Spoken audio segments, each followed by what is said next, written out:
I ask every boxer this that I interview. What was your most satisfying win and your most heartbreaking loss?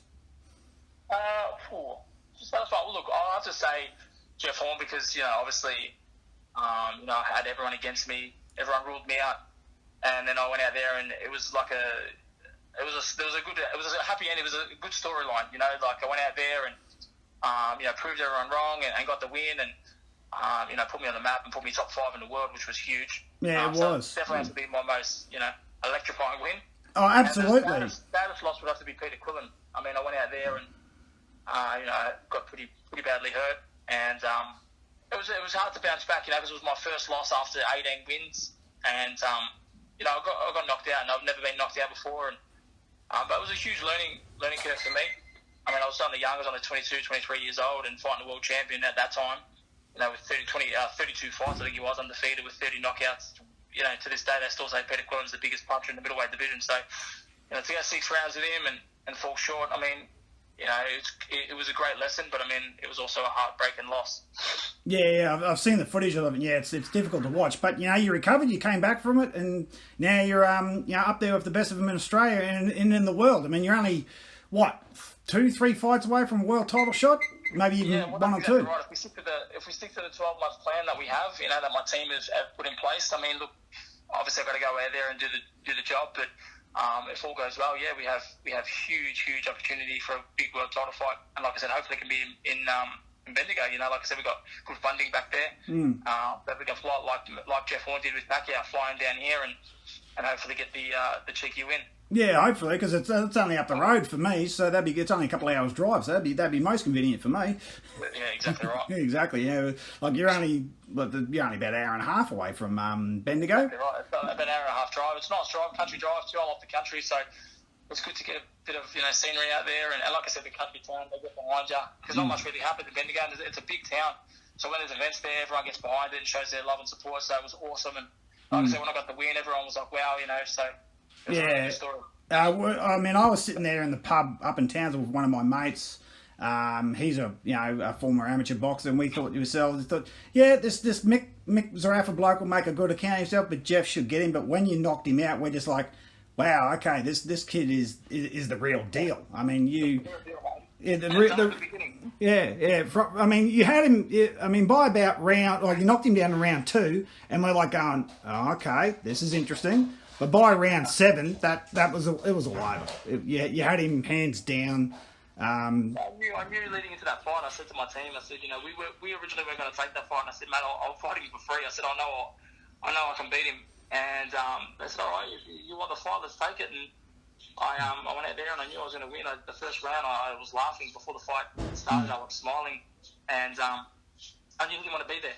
And then by round 2, round 3, I come back to the corner. I remember saying to my trainer, he's like, mate, fucking, focus. And I said, mate, it's going to be an early night, and we're going to come back here. It's not going to go the distance. I'm going to knock Jeff Horn out. And I did. Round 9, he didn't want to tag got thrown in, and he was badly hurt. And then obviously in the second fight, if you watched it, you saw what happened. Yeah, but what I like about the second fight is that you proved that you got a hell of a chin.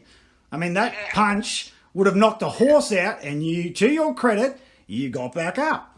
And you took it. And I won the 10th round as well. Yeah, you got back up. You took another fall, and you got back up again. I'm like, that is guts, determination, and conditioning. I mean, kudos to you. I mean, not many people would have got back up from that shot, but you did. And that's the thing for me. A lot of people, they misunderstand. Boxing's a business. You know what I mean? And I love to give back, and I had to be the villain in that fight. And I had to go in there with that attitude and stuff like that. And that's why after the fight, win, lose, or draw, I show my respects. I said to Jeff Horn, he was a better man on the night. And I raised his hand, and that's what it is. We're on the next. But we need a third. Australia needs a third fight. I agree. I mean, it's there's only, I think, off the top of my head, there's only ever been one trilogy that I can think of in Australian boxing. That was Chock versus... No, they only fought twice. Yeah, Monday and Green only fought twice. Solomon? Yeah, Solomon, exactly. Monday and Solomon, yeah. That's the only one I can think of. I don't know if there's others out there. There might be, but I'd have to do extensive research to. Exactly that. Yeah. Yeah, not that I know of anyway. So. Well, we had the first fight, then we had the reckoning, and then we have now the trilogy. It needs to happen. It does need to happen. So just quickly on Jeff now. Actually, I want to talk to you about one thing. I read. I think you even said it on Facebook. That you went for a 10 clicker after the Jeff Horn win to celebrate. Was that directly after that fight or the next night? Because there's been. It was actually that night. Yeah, I'm not all. Yeah, a bit crazy, mate. I finished the fight and I went home and I just chucked on the tracksuit and just went for a run. And it was more a celebration. Just we did it on a celebration run and. Oh yeah, you probably would have been that pumped on adrenaline you had to get it out of yourself. So yeah, it was just cool. I was getting out, everyone was screaming at their car. Zerafa, and when I got back, I realised I just did a 10k run. There's something's not right there. No, it was a great run. Like I said, it was just adrenaline was pumping. We got home and it was just an awesome feeling. And to come back home after a 10k run, to see the 3 belts on my bed, and to sit on social media and just see all the posts was amazing. Yeah, well, you could have done a lot worse things to celebrate, and you went for a run. I mean, kudos to you, mate. Well, yeah, a normal fighter will go out and get drunk or party, but for me, people saying, "Why are you running? You fought yesterday." And I said, "Yeah, that's exactly right. That was yesterday. We're moving forward." Yeah, exactly. We don't drive in reverse 24/7. You know what I mean? So we move forward. Yeah, exactly. I mean, as a former soldier, I've never drunk in my life, so I celebrate with things with a diet with a Pepsi Max. That's how I celebrate things. Yeah, exactly right. A nice soda will go a long way. I'm not a big fan of the alcohol. No, I can't. Everyone's different. I'm a huge sweet tooth, so I make up with my chocolate. What's your favourite sweet, mate? Because I'll tell you mine. I'll be interested to hear yours. What's your favourite cake? Cake. Or favourite sweet? You said you got a sweet tooth. Yeah, as long as it has sugar in it, I'll eat anything. For me, I'm a huge chocolate fan. I love Hershey's, Cherry Rise. I love them all. Very good. Yeah. I'm a caramel mud cake man myself. I'm a terrible caramel mud cake man. Oh, yeah. I'm a big cheesecake fan, to be honest. Big fan? A big cheesecake fan. Oh, cheesecake. Yeah. I'm more of a mud cake. My grandmother used to make it. Actually, a friend of my mother's used to make me a mud cake with condensed milk in it. Oh, it's a bomb. Oh, mate, stop. I just finished training. I'm going to go eat a whole bunch of sugar, mate. I'll get her the whip up one and I'll send it to you. 100%. Yeah, I'm serious. She makes it one. I don't know how I'll send it to you, but I'll get you a slice somehow. I'll meet you halfway. Yeah, no worries. Okay, so back on to more serious things. Okay, so I've seen on I think it was Facebook or I think in a publication that in regards to the Jeff Horn Tszyu fight. Now you've given it to Jeff just. Has your opinion changed that at all? Or you think Jeff is just going to get there, or just quickly, what do you think is the thoughts on the Tszyu Jeff Horn fight? I say this to everybody. I say Horn versus Tszyu, Zerafa wins. That's funny. That's hilarious. But look, Tszyu, I can't take nothing away from him. I respect anyone that gets in the ring, and I like him. He's a good kid. I've never met him. I don't hate the kid, but I mean, he's got a lot of proving to do. You know what I mean? And I surely believe he's not in me or Jeff's category just yet to fight these world class opponents. If you take away his last name, you wouldn't hear about him. But look, he's there. He's in the mix with us, and I think Jeff's awkwardness, his strength, his experience, his power might be a little bit too much for Tszyu. But I've been wrong before. So hey, look, credit to him. If he wins, good luck, and I'll be waiting. And if Horn wins, well, I want a third. Regardless, I want the winner. Exactly. I think that's fair. So once if you get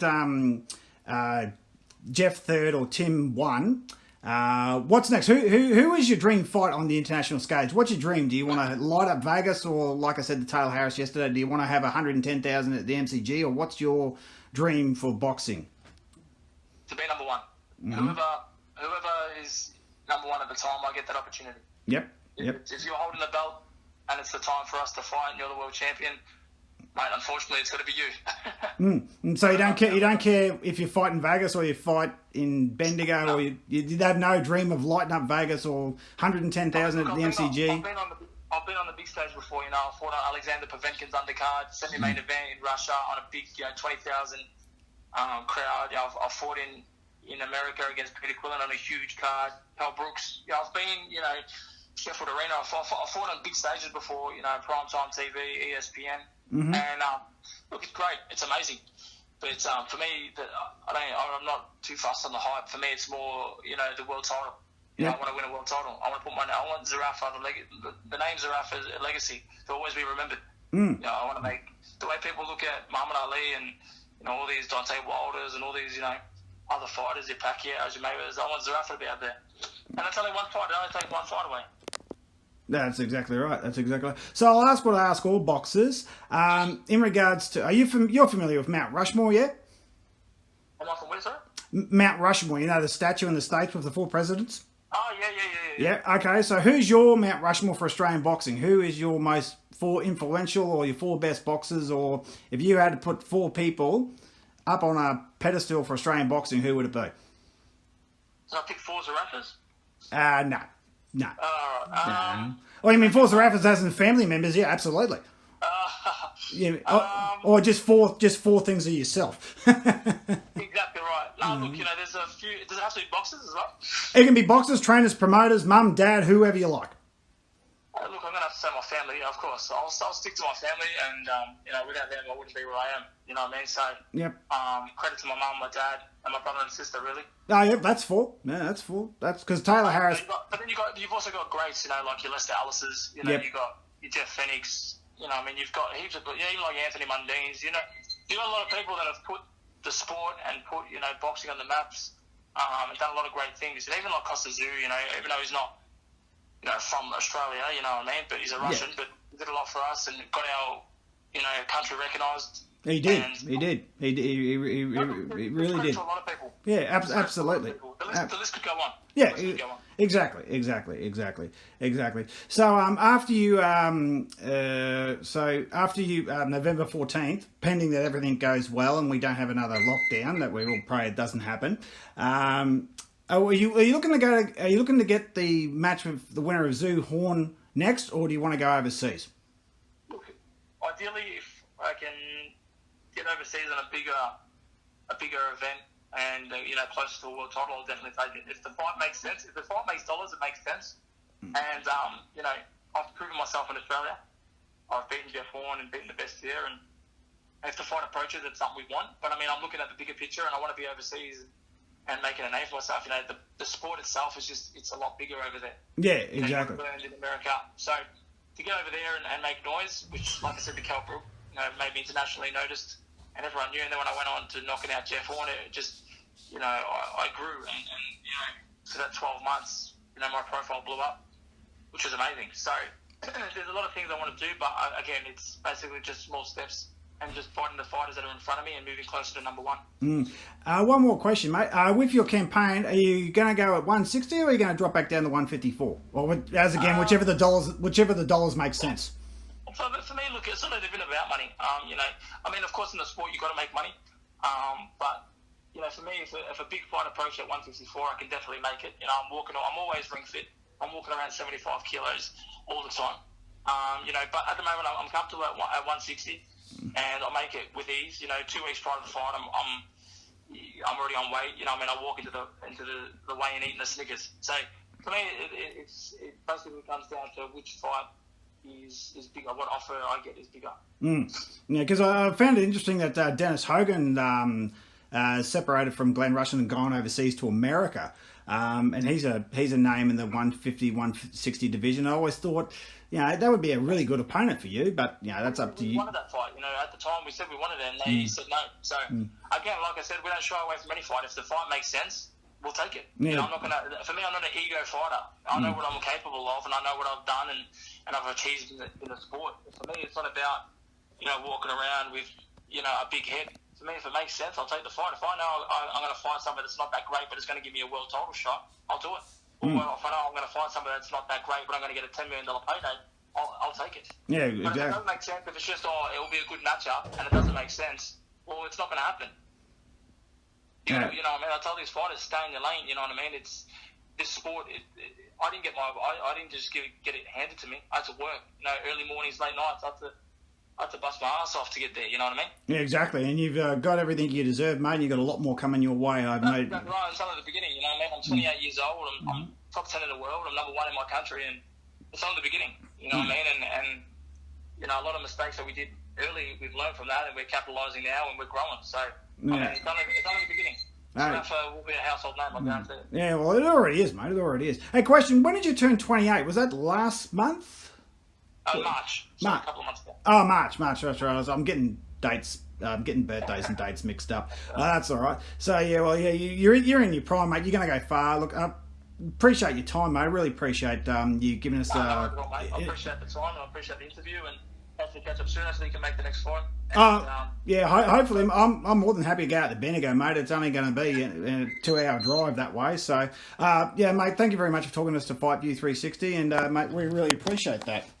Awesome, mate. I appreciate it. Thanks for everyone that listens and shows their love and support. Thanks, mate.